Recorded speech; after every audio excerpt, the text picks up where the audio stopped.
So friends, आज हम बात करने जा रहे हैं कर्तव्य पथ के बारे में। अभी अभी 8 सितंबर को हमारे प्रधानमंत्री श्री नरेंद्र मोदी जी ने राजपथ का नाम बदलकर कर्तव्य पथ कर दिया और उसको ऑफिशियल रूप से इनॉग्रेट किया। तो आइए जानते हैं कर्तव्य पथ के बारे में। कर्तव्य पथ का जो पहला नाम था, जो सबसे पहले उसे नाम दिया गया था और जो ब्रिटिश काल में कहा जाता था, वो कहा जाता था किंग्सवे। किंग्सवे का शुद्ध हिंदी में मतलब है राजा, वो पथ जिस पे राजा चलते हैं। ये कर्तव्य पथ जो है 3 किलोमीटर लंबा स्ट्रेच है, 3 किलोमीटर लंबी सड़क है।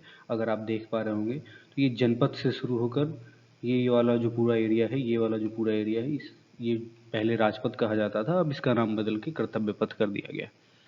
कर्तव्य पथ से पहले राजपथ को बनाने में जो चीफ डिजाइनर थे उनका नाम था एडविन लुटियंस, और जो नॉर्थ एंड साउथ ब्लॉक जिन्होंने बनाया था उनका नाम था हर्बर्ट बेकर।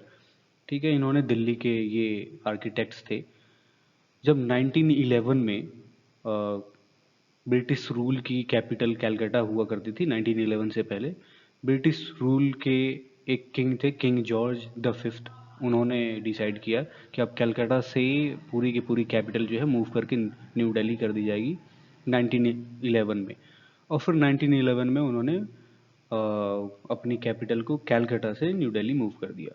और उन्हीं किंग जॉर्ज द फिफ्थ के नाम पे ये जो राजपथ का नाम है, वो उसे पहला नाम दिया गया द किंग्सवे।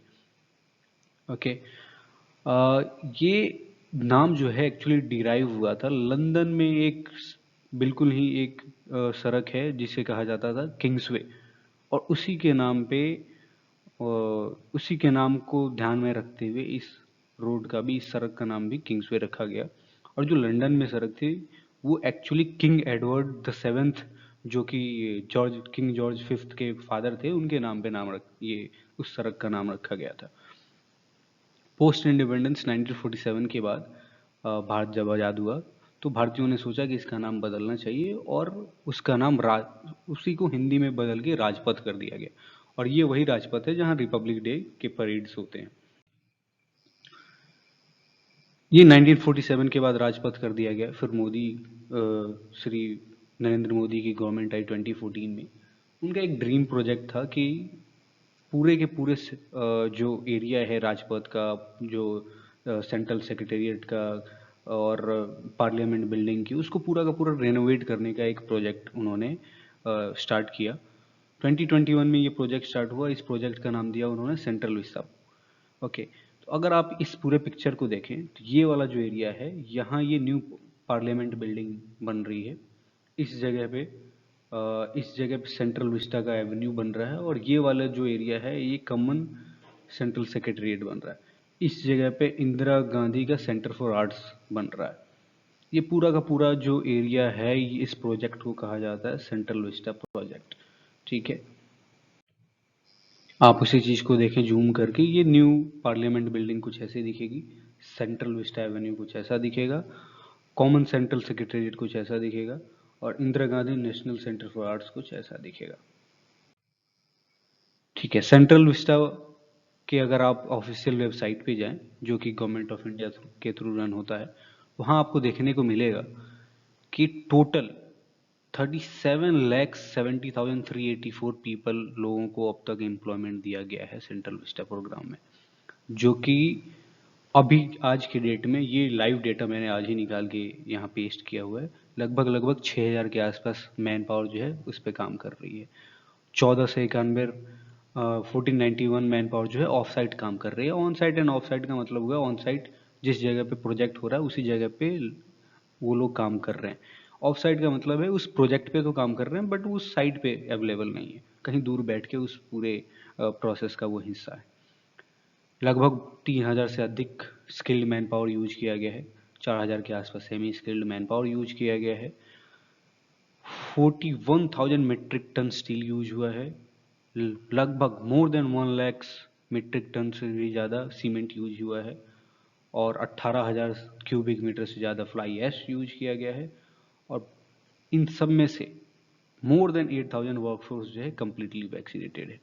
अगर आप देख पाएंगे तो सेंट्रल विस्टा रीडेवलपमेंट प्रोग्राम, जो मैंने अभी आपको पीछे वाली स्लाइड पे दिखाया, ये प्रोग्राम जो है, ये पूरा का पूरा प्रोजेक्ट फरवरी 2021 में स्टार्ट हुआ और सेंट्रल गवर्नमेंट जो है उसने इसका बजट रखा कि लगभग ये 13,500 करोड़ के आसपास में ये बन जाएगा। ये अभी जो इनॉग्रेशन श्री नरेंद्र मोदी जी ने किया वो फेज 1 का है। फेज 1 में new parliament building and central Vista Avenue बनना था। सेंट्रल विस्टा एवेन्यू और न्यू पार्लियामेंट बिल्डिंग जो बनने वाली थी वो अभी इन प्रोसेस है, न्यू पार्लियामेंट बिल्डिंग। बट उसके कुछ हिस्से को उन्होंने अभी इनॉग्रेट कर दिया, जैसे राजपथ को इनॉग्रेट कर दिया गया और राजपथ का नाम बदल के उन्होंने कर्तव्य पथ कर दिया। 15 अगस्त 2022 को जब प्रधानमंत्री नरेंद्र मोदी लाल किले से अपनी स्पीच दे रहे थे, जो स्पीच लगभग 88 मिनट्स लंबी थी, उस स्पीच में उन्होंने मेंशन किया कि अगले 25 साल में, हम 75वीं सालगिरह अपनी मना रहे थे आज़ादी की, तो उन्होंने कहा कि आने वाले जो 25 साल है, यानी 75 साल के बाद 76 टू 100, ये 25 साल के लिए उन्होंने भारत सरकार के पंच प्राण गोल सेट किए। उन्होंने कहा कि पंच प्राण गोल जो हैं, अगर ये 100 इंडिपेंडेंस डे तक अगर हम 25 साल के अंदर हम कंप्लीट कर लें तो भारत को विश्व गुरु बनने से कोई नहीं रोक सकता। आइए जानते हैं कि उनके पंच प्राण क्या थे। तो अगर आप देखेंगे तो उन्होंने कहा कि advance with greater conviction and the determination of A develop India. उनका कहना यह है कि एक कन्विक्शन के साथ इंडिया को एक डेवलपमेंट की राह पे चलनी है और वो डिटर्मिनेशन के साथ कि हाँ, हमें तो आगे ही बढ़ना है, पीछे की तरफ नहीं देखना है। Get rid of any science of slavery. Bharat में हम 1947 से पहले ब्रिटिश रूल के अधीन थे, तो ब्रिटिश रूल के अधीन ब्रिटिश ने बहुत सारे ऐसे साइंस छोड़े जो आज भी हमें दिख जाते हैं अपने general day to day life में। और प्रधानमंत्री मोदी ने कहा कि हमें साइंस ऑफ स्लेवरी को पूरी तरीके से ख़त्म करना है। और इसी सेकंड पॉइंट के तहत, ये जो सेकंड पॉइंट है, get rid of any science of slavery, इसी के अंदर प्रधानमंत्री मोदी ने राजपथ का नाम कर्तव्य पथ में कन्वर्ट कर दिया। Take pride in India history. उन्होंने ये भी कहा कि भारत के जो पौराणिक काल के जो इतिहास हैं उनको नए यूथ के सामने रखना है और उनको इस तरीके से बताना है कि उन्हें अपने इतिहास पे गर्व महसूस हो। The power of unity. उन्होंने कहा कि पूरा देश एक समान एकता से जुड़ा हुआ हो और पूरा का पूरा देश, नॉर्थ साउथ ईस्ट वेस्ट, हम ये 4 भागों में बांट कर ना देखें बल्कि एज वन इंडिया के रूप में काउंट हो। Duties of citizens such as those of the PM and CMs. उन्होंने ये भी कहा कि देश में प्रधानमंत्री, मुख्यमंत्री, राज्य में मुख्यमंत्री, सिर्फ इनके होने से ही देश आगे नहीं बढ़ सकता। देश आगे तभी बढ़ सकता है जब हर व्यक्ति, हर सिटीजन, इंडिया का हर नागरिक अपनी जिम्मेदारी को समझेगा और वो इस बात को समझेगा कि हाँ, मेरा भी प्रॉपर इक्वल का योगदान जरूरी है इस देश को आगे बढ़ाने में। अब हम जानते हैं कर्तव्य पथ जो 8 सितंबर 2022 को नरेंद्र मोदी जी ने उसका इनॉग्रेशन किया, उसकी कुछ डिटेल्स हम देख लेते हैं।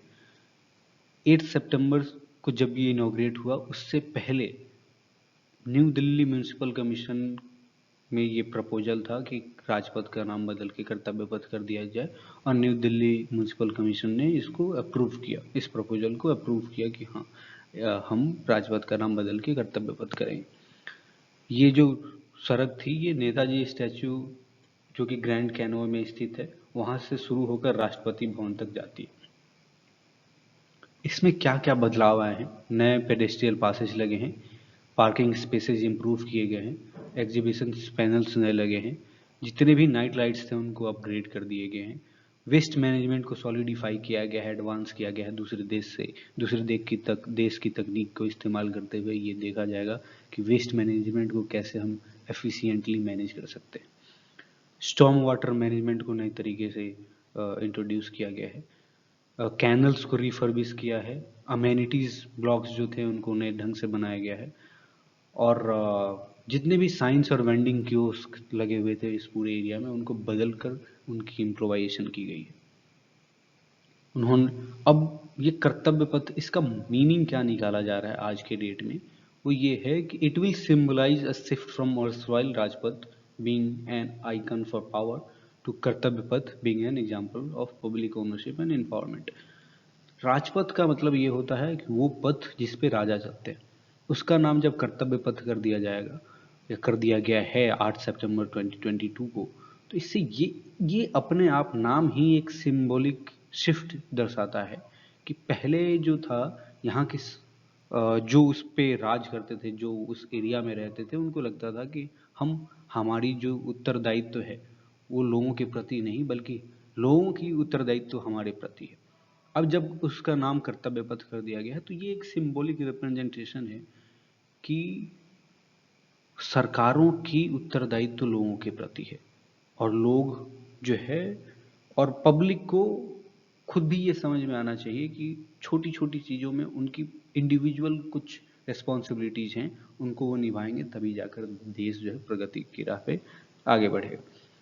एक जो सबसे मेजर चीज़ उन्होंने चेंज किया वो था कि इस पूरे एरिया में राजपथ पर एक किंग जॉर्ज द फिफ्थ की स्टैचू लगी हुई थी। श्री नरेंद्र मोदी जी ने उस स्टैचू को रिप्लेस किया और 28 फुट लंबी नेताजी सुभाष चंद्र बोस की एक स्टैचू इनॉग्रेट की गई, स्थापित की गई है कर्तव्य पथ पर। ये आप अगर स्टैचू इस वाले पिक्चर में इस स्टैचू के देखें और ये हमारे प्रधानमंत्री श्री नरेंद्र मोदी जी हैं, तो ये लगभग 28 फीट बनी लंबी स्टैचू है नेताजी सुभाष चंद्र बोस की। ये इसी जगह पे, बिल्कुल इसी ही जगह पे किंग जॉर्ज द फिफ्थ की स्टैचू लगी हुई थी और उस स्टैचू को रिप्लेस करके मोदी जी ने नेताजी सुभाष चंद्र बोस की स्टैचू यहाँ स्थापित की हुई। सो ये पूरी की पूरी स्लाइड जो है राजपथ जो है कैसे कर्तव्य पथ में बदला, उसकी कुछ विशेषताएं और राजपथ का जो ओरिजिनल नाम है वो कहाँ से आया, किससे इंस्पायर्ड था, इन सारी चीज़ों को एक्सप्लेन करने के लिए था। अगर फिर भी आपके मन में कोई सवाल उठ रहे हैं तो आप कमेंट बॉक्स में डालें, हम पूरी कोशिश करेंगे कि उसका हम समय पे आंसर कर सकें। Thank you so much.